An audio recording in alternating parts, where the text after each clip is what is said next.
Hey, listeners, another great episode. I mean, I say that every time, right? But this time.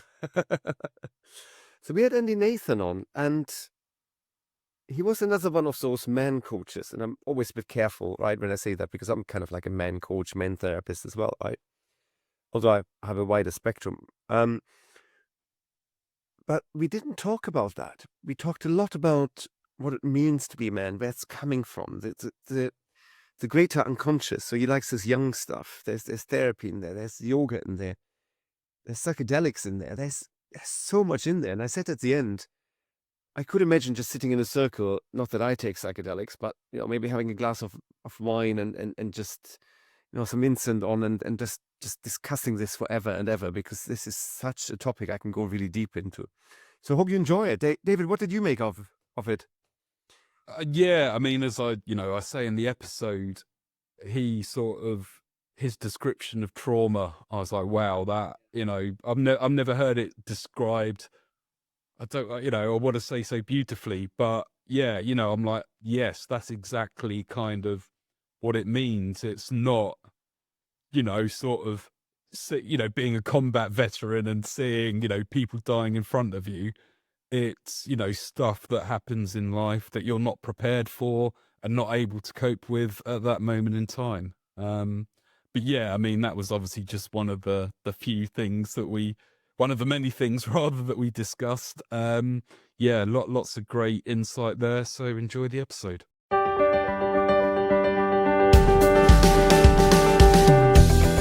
Welcome to the Man Up, Man Down podcast, presented by Volker Beluda and David Pawsey. We discuss the pressures and challenges faced by men approaching middle age that we're often too embarrassed to speak about with our friends.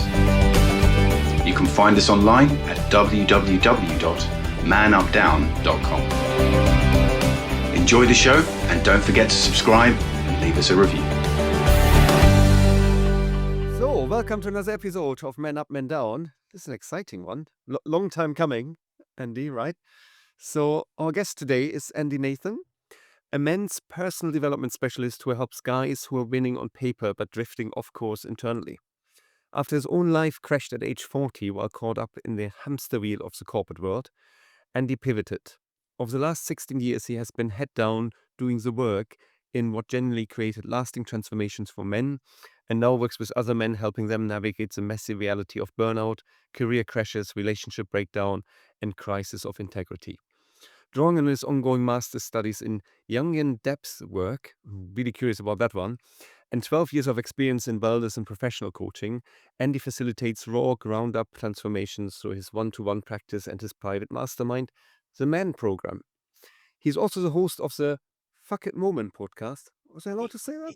You And is guys currently didn't get an invite to this. credited by the next generation of coaches in this vital work. Andy, there's a lot in there. First of all, welcome to the podcast. Thank you. And thank you for indulging my 3 or 4 lines, which is significantly more than 3 or 4 lines as an intro. I appreciate that. It's good to be here. Thank you. That's all right. I mean, give us a little bit more context to those lines. There's burnout in there. There's fed up of corporate life, which I think David and I can relate to very well. Probably most listeners. Yeah. I mean, for me, what got me into this game was initially an aversion to looking at myself and being Mr. Triggered, Mr. Reactive, Mr. Resentful. I spoke the language of victimese. I don't know if you know about the drama triangle, but victim, persecutor, and rescuer. And the victim speaks the language of victimese. So I was a victim, basically.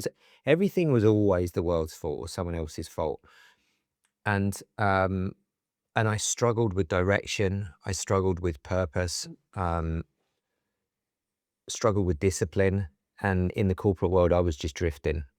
Like a piece of driftwood on the ocean. I was just kind of going through the motions, doing stuff, being mildly effective, mostly mediocre. And in the same way, my life reflected that. I was taking a lot of drugs, drinking a lot of alcohol, having a lot of one-night stands and disastrous relationships, carrying a lot of anxiety.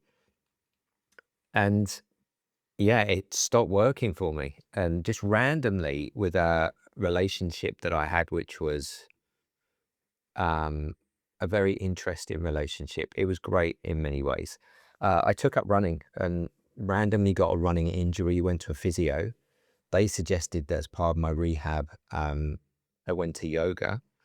And long story short, yoga very gradually over time, yoga meditation, Indian breathing practices like the pranayama stuff and the philosophy as well, gradually over time, that just changed me. It opened me up. And, the body is where we store all of our experiences. It's where our unconscious lives. I had no idea about any of this. I had no interest in any of this either. I didn't think I needed to change. I was just very unhappy and thought there was no way I could change and that I'd be miserable, broken, alone. And gradually, that just led me into the world of wellness. And I just uncovered more and more things about myself. And eventually that led me to exploring my identity as a man and why I would get triggered by men who were successful or men who were wealthy or men who were confident or men who were direct or men who had boundaries, and I realized that maybe I had a problem with men. And that was what led me into men's work, like as a student of it for me, because I'm like, I've clearly got a problem here because all my friends are yoga teachers and women. Like I was the quintessential nice guy and I wasn't getting what I wanted from them, which was, me trying to manipulate them into having sex or being my friend. None of that was working. And there were huge integrity gaps everywhere. I was a wildly political vegan who was very black and white in his views. And I knew that something needed to change. So that's when I started looking at men's work because I realized that the thing I didn't want to deal with was what I probably needed to deal with. And here I am, like 16 years later on that journey of still figuring it out, but having a bit more of a clue, but still not a huge amount of a clue. There's a lot in there already. Yes. Yeah. Where do we go deeper? I personally like the unconscious bit. I'd like to explore the unconscious bit. Sure. So what? I mean, I'm not a yoga person, but did Yeah. yoga help you to reach the unconscious as well, or what? What? Good How did you get question. there? This is probably a Well, silly question the way I'm you know asking it, what? but you know what? What yoga helped me with was one of the things that I noticed first of all was I stopped having nightmares. Like I would have nightmares every day from when I was a kid, well into my early 40s, like every night. Often I'd be Right. getting out of bed, running around, screaming. Sometimes I'd end up in the car park downstairs naked, really random, daft stuff, right? And so that's not the unconscious, that's the subconscious. And from a Jungian perspective, the dreaming state is where the brain is processing through symbolism, our lived experience, and where the unconscious can meet the subconscious or the consciousness. And the unconscious is every single experience we've ever had since our consciousness developed in our mother's womb up till now. Like every experience, good, bad, indifferent. All of the meaning that we made of everything, all of the great stuff, everything lives there. But because our brain needs to work efficiently, it just buries that stuff. And within that is also parts of us that maybe we feel aren't welcome, unloved, aren't appreciated. All of that stuff gets buried there, our shadow. And I guess what yoga did first of all was it allowed my brain and my body to start processing some of my experiences without me having to be consciously awake for that to happen. So as a result of that, my nervous system got more regulated because if our unconscious lives in our body, it can live in some of our tissues, it can live in some of our musculature. And when we're working with the body, when we're working with the musculature, it can bring stuff up, but it can also release things. So it means that I just simply wasn't carrying as much. Right.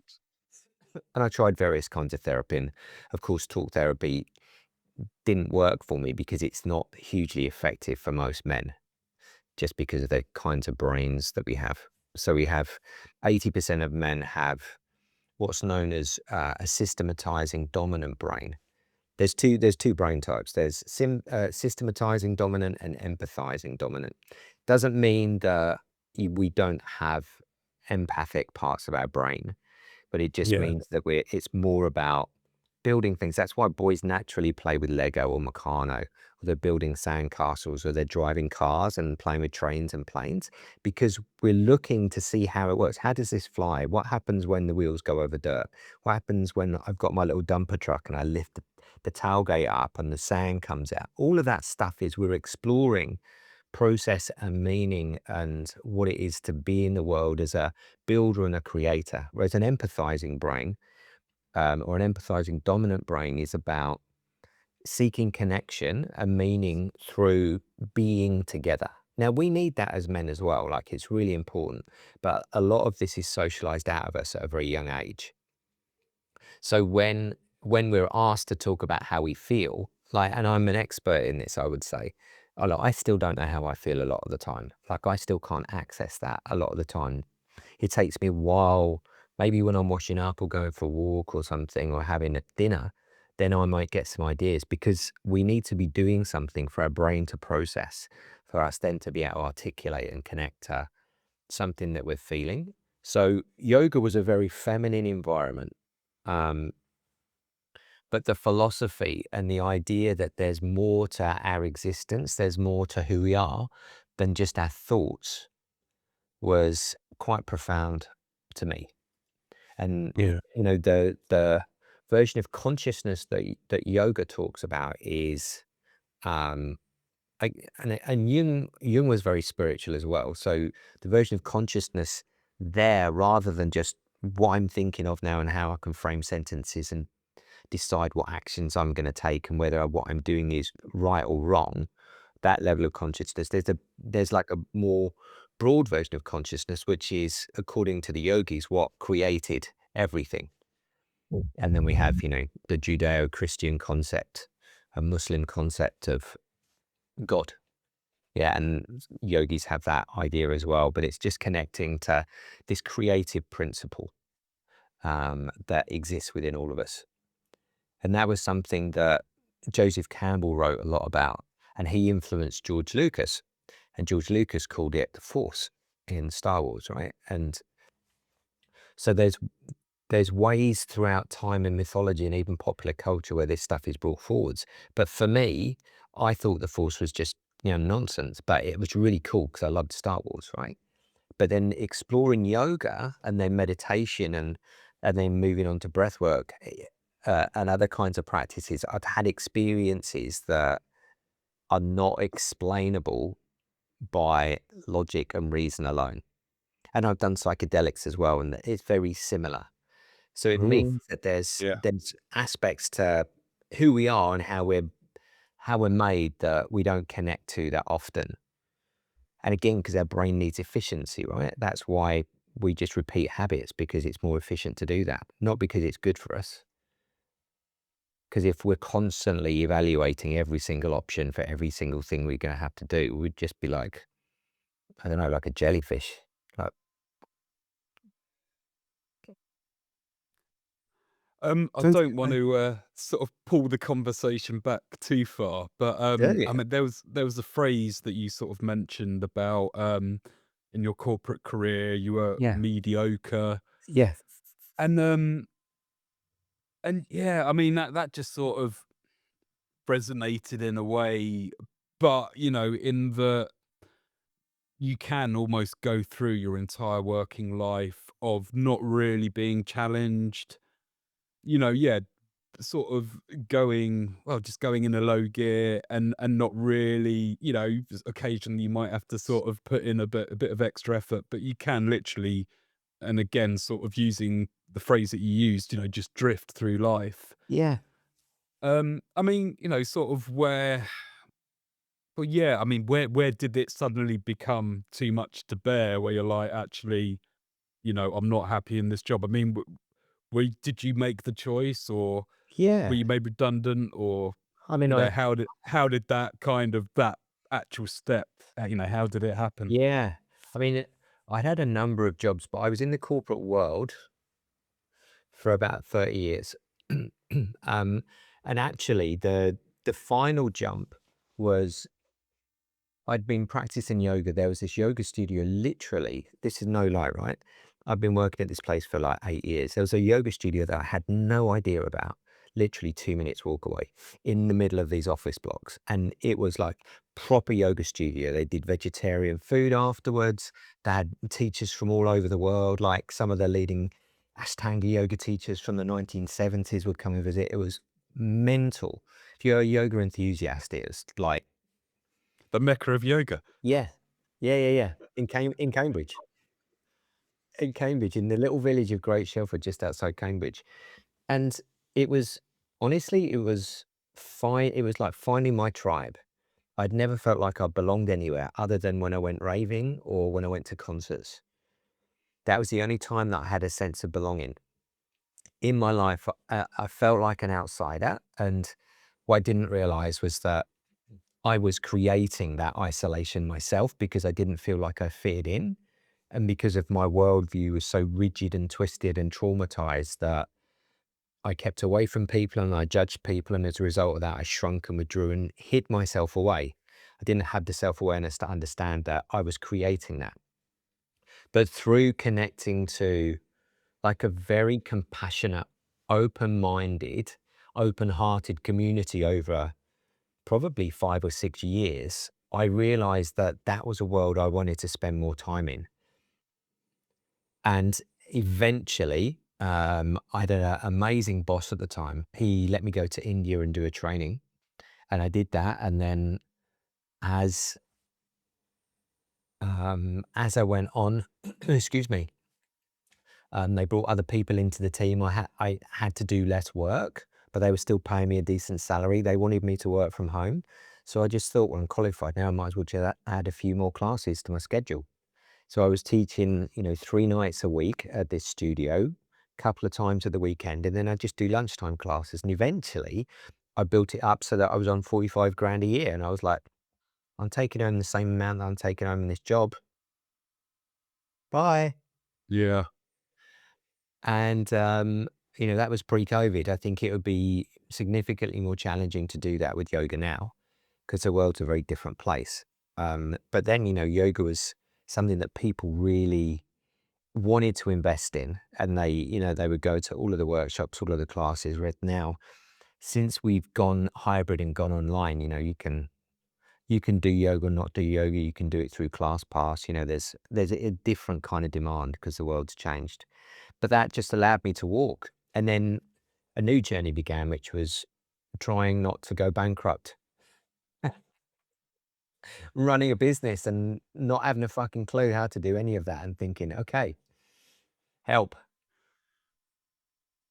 So I'm gonna have to ask like one more sort of retrospective Yeah. question. I However you mean, want to do it, bro. you've mentioned a couple of times about trauma. Yeah. So, I mean, I mean, do you well, yeah, what exactly do you mean by that, if you don't mind me asking? Great question. Great question. Okay. So my current mentor's got this great definition of trauma, which is something that happens to us where in that moment, at that time in our lives, we are not physically, intellectually, emotionally, or spiritually capable of handling it in any other way. So it's just something that hits us and we don't have the capability to deal with it in that time. We just don't have the skills physically, intellectually, emotionally, or spiritually. So it's a bit like a life tsunami event, right? Something just happens and then the rug's pulled out from under your feet. That's what my podcast's about, the fuck it moment. And often as men, if I look at my life, particularly, when I've had moments where things have fallen apart, whether it's, I've lost a job or been kicked out by a girlfriend or had a car accident and nearly killed me or been scammed and had all of my money stolen or, whatever, all of the things that can happen to us. you know, back in the day, before I'd done any of this work, I would have seen that as a failure. I would have seen that as me being faulty.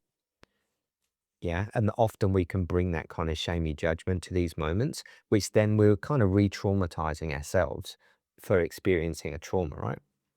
Even if we are, you know, accountable, even if we are responsible for what happened, and generally we are in some way, whether we want to go down that rabbit hole and figure out how. um, so that's what trauma is, and the way out of trauma, in my experience, is different for every person, but it has to involve um, somebody who can hold that person while they put themselves back together. And there's a term that I love to use as like a character trait, which Nicholas Taeb used in his business and economics books, called anti-fragility, which is different to resilience. Resilience is like, I knock this bottle over, I pick it up, not this bowl, you know, and there's not really any learning. It's just I learn to get tougher and harder. And you know, you can see people who are like been knocked down a lot in life. You see them walking down the street, you see them in the supermarket, you see them in the pub. You know, they've really been beaten up by life, and so their attitude reflects that. Versus anti-fragility, so like a traumatic moment, like for me, last September, I had all of my money stolen. And so I ended up, you know, with a coaching career and a fiance and no money. And my immediate interpretation was, I have no value as a man. I can't provide. Yeah. So the shame filter came straight down. And then Rach, my fiance, now wife, said, well, maybe you need to let go of that story that without money, you're nothing, but you can't survive without money. Maybe this is a universe saying to you, well, that's bullshit, because I'm still here. Your clients are still here. Everyone, you know, everyone who loves you still loves you. They don't think you're less of a man. Yeah, you fucked up, but so what? You're going to learn from it.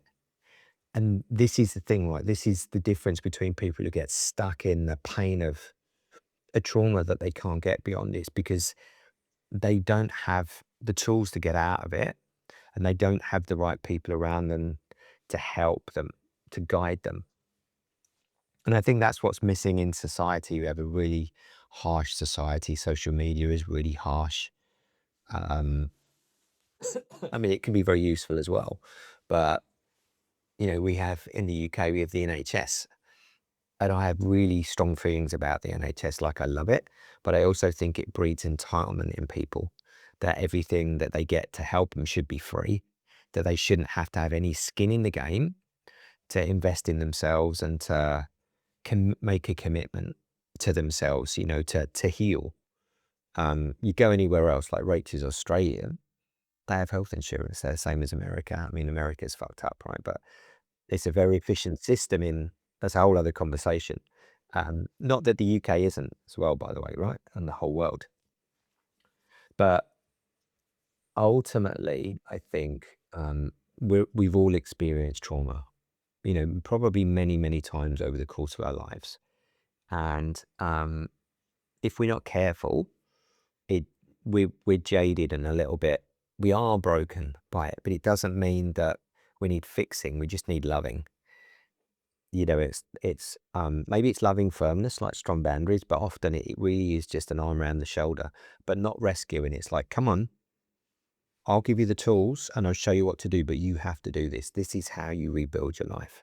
This is how you get over that divorce. This is how you get over that cocaine addiction or the working with prostitutes. You know, this is how you get over that career meltdown. It's not a reflection on you. And this leads into a lot of the work I do with guys, where I talk about masks. And it's this idea that we build up this persona of who we are. And then when we have a crash, who we think we are is shattered. That's the pieces that we need to pick up. We need to actually figure out who we are without this identity that has been taken away because of the trauma. Does that make sense? So, you know, I'm sure we've all had many examples. Maybe it's the first time, one of your children like fell off a swing and you were looking the other way, and then they got like a cut on the head or something and you're like, oh my God, like I'm the worst dad in the world. But you have to find a way to reconcile that, right? And to take care of your child. I've stopped speaking now. That was a long answer.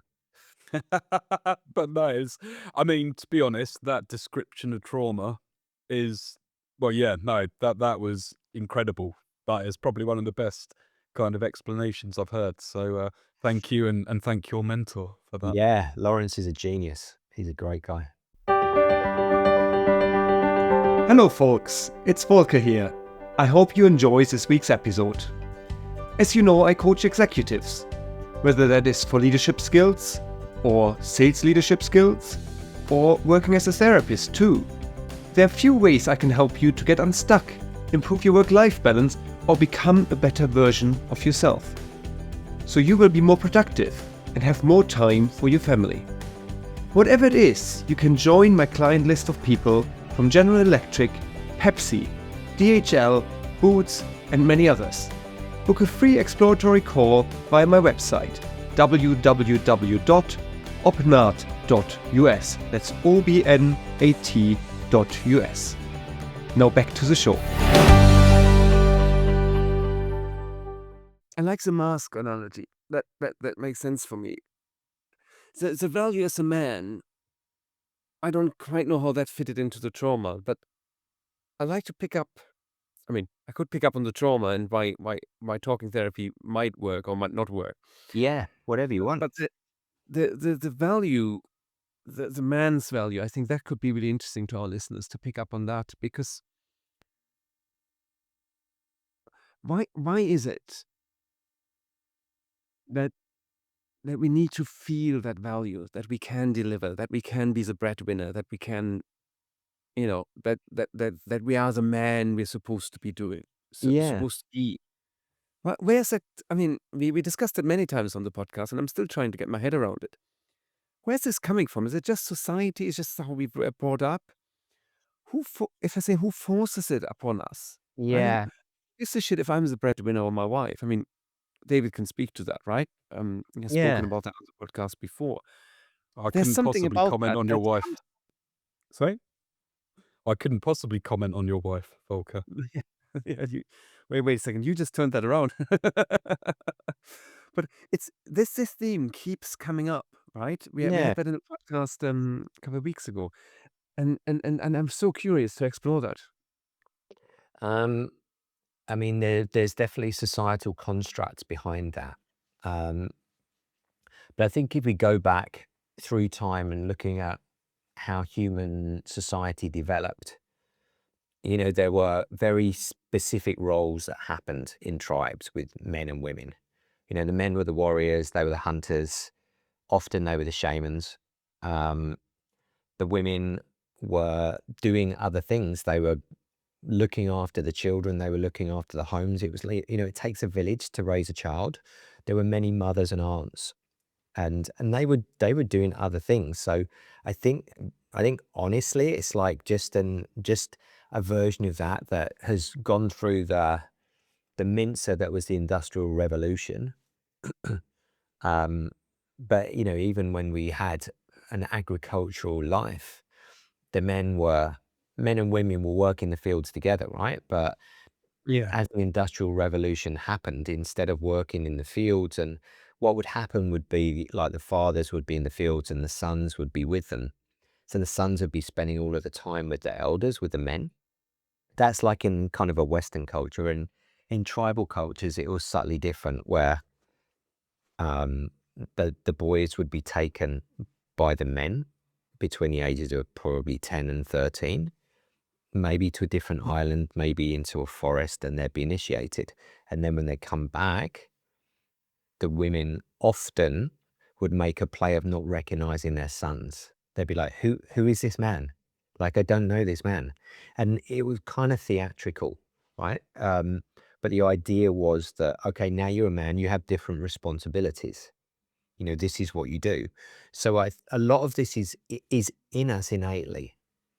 But then I think if you add the overall patriarchal structures which have screwed men as much as women, and then the advent of feminism, which has helped women in so many ways, but have had a negative effect on men because a woman can, she can conceive, she can have a baby, she can be the breadwinner, she can do everything herself. She doesn't need a man anymore, right? So there's, in terms of identity, the Industrial Revolution, patriarchy, and feminism, I think it's just thrown identity and value for men up in the air anyway. But going back to what you were saying about, well, where did the origin of provider come from? I'd be curious. I'd be curious how that developed through the Industrial Revolution, and maybe even before in society. I mean, you had kings and queens, right? Um, so yeah, it'd be interesting to see. I know that Joseph Campbell, I'm sure, I've got a bunch of his books, so I'm sure he'd have studied that over time and would have a better way of explaining that.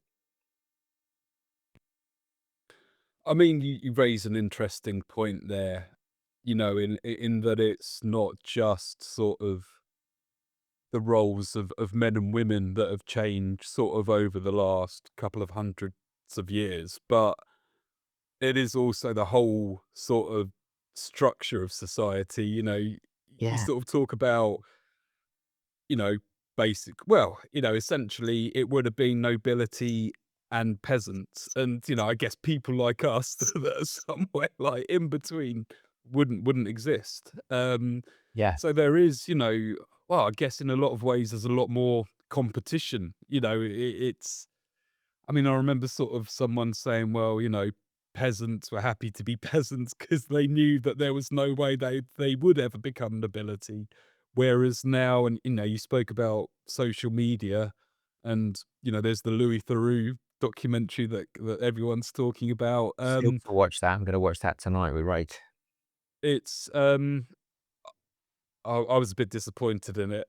In the Sorry, going off on a tangent. In that it didn't really investigate why young men are turning to these kind of people. Yeah, but he wouldn't do that But though, would he? Because it doesn't, it's there's a reason why he didn't do that. I mean, I love Louis Theroux, but I kind of like have come away thinking this documentary has almost just been created to create clicks and social media talk. And but anyway, as I say, going off on a tangent. But yeah, there's sort of now there is so much sort of aspiration, or we're seeing on social media that you can achieve this, and without putting in effort as well. It's I don't know, there just seems so much mixed messaging in every aspect of life, and what it means to be, well, a human, whether you're male or female. But Yeah, yeah, it is.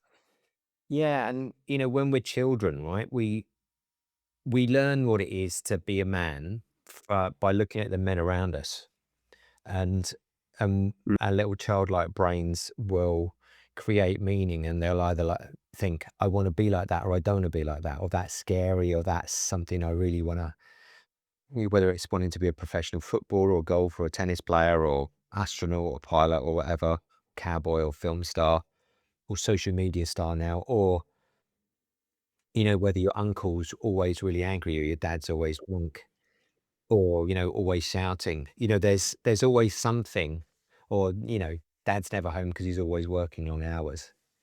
There's always something in our environment that teaches us about what it is to be a man, and we see and make meaning of that. Our childlike brains make meaning of that, right? And that's what informs who we think we need to be as a man. Maybe overtly we get told by grandmothers or grandfathers or mothers or fathers what you have to do to be a man. But there's, it's very different to pre-industrial revolution, where there would be guidance, like there would be elders, there would be lots of men around the boys, teaching them, coaching them, mentoring them, teaching them harshly sometimes, what it is to be a man, what's okay, what's not okay. We're missing that in society. We're missing that that initiation, that rite of passage, because a lot of excuse me, a lot of the men in authoritative positions, have a lot of fucking damage that they are projecting onto the world through wearing masks of being high achievers, or I don't know. Or President of the United States. Yeah, yeah, but it happens everywhere. We had Tony Blair. We've got God knows what Nigel Farage is like. I'm sure there's characters in European countries that are very similar, right? And the reason that we wear masks is that when we're little, we have to edit ourselves down because mum doesn't like this, dad doesn't like that, sisters don't like that, teachers don't like that. Oh, society says we can't be like that. So we're just literally dismembering ourselves, cutting bits of ourselves off, trying to fit ourselves into a shape that is going to be accepted so that we don't feel isolated, so that we don't get shamed, so that we don't get told that we're toxic, so that at some point, maybe we can find happiness. And if we're lucky, love and have sex a lot, because, we're told that money, sex and power are the things that we should attain, even subtly, but no one tells us what we should do with that stuff if we get it. So we're always chasing these things, these ideas that are like fed into us.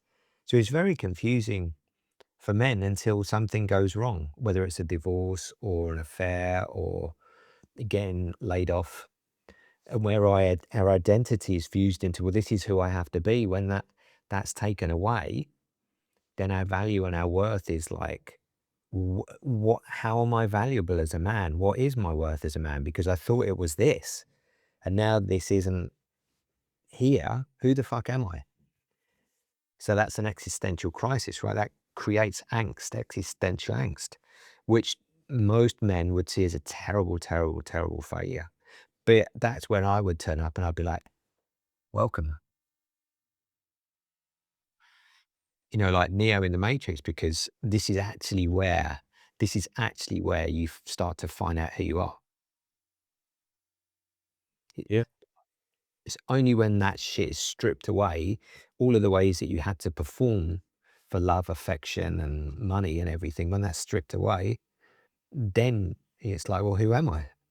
And that's exactly what I loved about yoga and Eastern philosophy. Not because it created like an intellectual masturbation, but because it opened up a lot more possibility.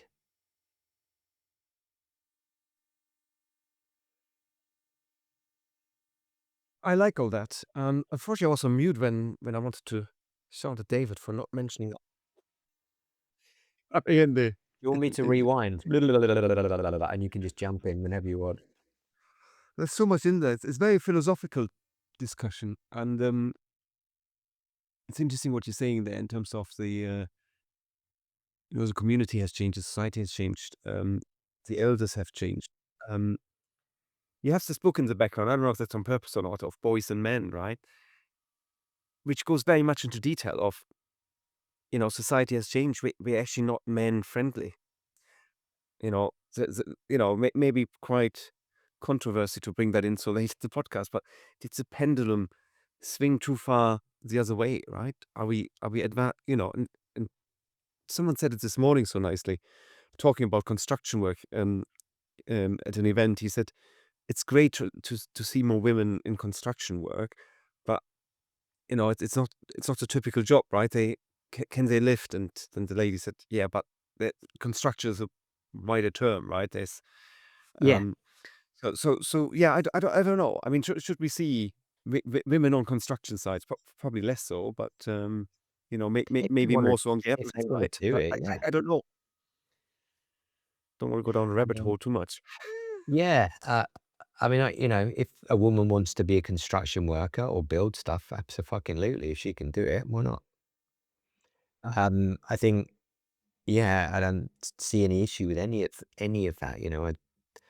My concern, I think, is where a woman thinks that she can have a child on her own and not need a man. I think that particularly if they have a son, but it kind of doesn't matter, because fathering is something that every child requires.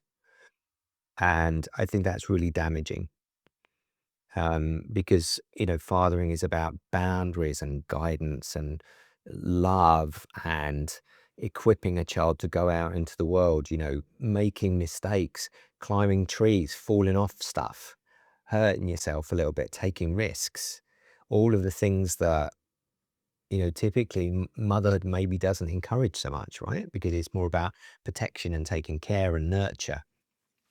And fathering is a fundamental aspect of our psyche.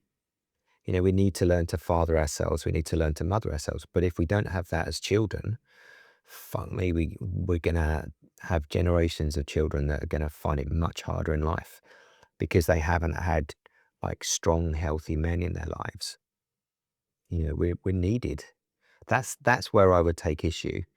Um, I understand why one would want to do that, because I understand the challenges they have with men, because, men, when they haven't done the work, a fucking liability and not something that you want to have a family with, right? If they're unreliable, if they're, irresponsible, if they're out of integrity, why would you want to have someone like that in your life and be a father of your child? I get it. But that's where I would take issue.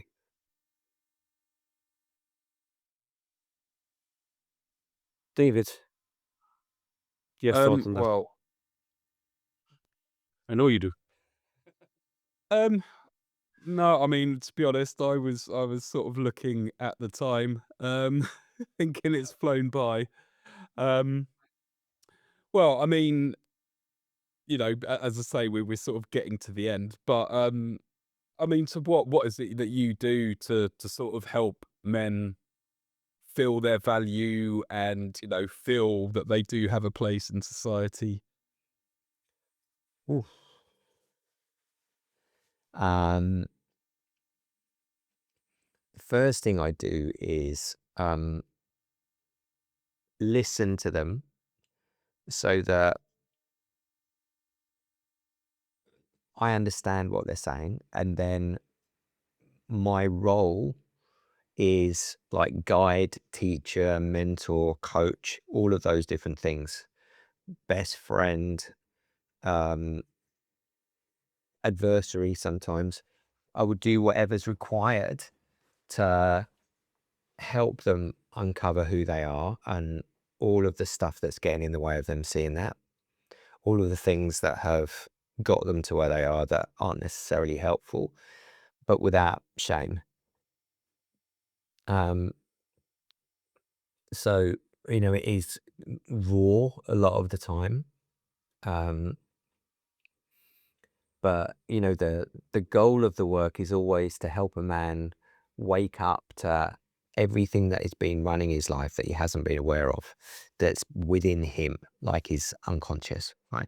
And to enable him and encourage him to be conscious, because once he's aware of the patterns, the beliefs, the thoughts, the habits that have been running the show, once he's aware of that and the impact, the cost, the risk of them continuing versus doing something about it, that's really how the work begins. So listening to the man's story, and then I listen to the story underneath the story, and then I can start to bring stuff into awareness, and he can be like, oh, that's going on. I'll be like, yeah, and other stuff. And then we can just, it's just a process of uncovering and rebuilding. And, any man's value in society, in the world, is based on him believing that he has worth inherently in himself. And a lot of that comes from me demonstrating that I can do deep work with him and make him face things that he would definitely not want to face, let alone have anyone else see about him. And I would still love him and respect him and not shame him and not judge him.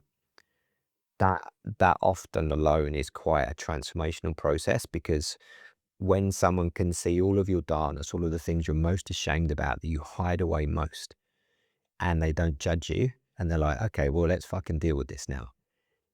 That's the father energy, right? When a man receives that from another man, it starts to create healing because they didn't have that in their life.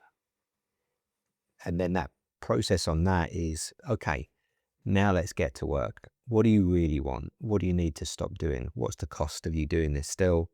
What's the cost of you not doing it? Men respond really well to that equation, risk and cost. Because, we have, as far as I know, one lifetime. The yogis say different, but we have one lifetime, right? And we've got to make the most of it. It's there to be enjoyed, not just endured. Yeah, unfortunately, as David said, we come into an end, and we could go on. This could go a lot deeper. Well, we can do a part 2 on my one, and Yeah, we can go that would be deep great. for that. I think sounds like there's a a lot plan. to explore. It's very philosophical, I know that, but I almost feel like, in my head, like sit down in a yogi position. I mean, I'm not into psychedelics, right? But a glass of wine will do for me, and Yeah. let's just talk it all out.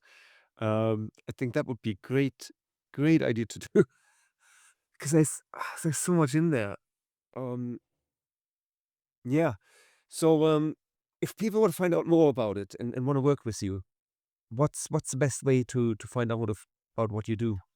I think the I know there'll be links in the show notes. Yeah. You can find me on Instagram at Andy J Nathan, Natham. Always DM me there. Links to my website are there, but the website is andynathan.co.uk. I have a group program called the Man Program. The podcast is currently called, as of today, the 20th of March, You've Got This, but it is going to become the fuck it moment. I'm just recording a whole bunch of episodes, and I'm going to do like a big splurge and rebrand, probably at the start of April. So podcast is available on my website as well. That's really great. There's like hundreds of episodes of me waffling on about this kind of stuff. So there's always a good rabbit hole to go down, and you get to know me a little bit. I would say that would be how to find me. And always happy to have conversations with guys who are interested in exploring this work. Always. We always Awesome. put that in the podcast, in the show notes, as you said. So brilliant. Thank you so much, Andy. Oh, guys, my pleasure. It's been great chatting to you, and I look forward to the return fixture. Yeah. Nice one.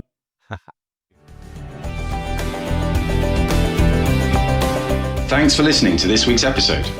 Feel free to reach out to Volker or David via our website, www.manupdown.com, or podcast@manupdown.com, with any feedback or to let us know what topics you'd like us to cover in the future.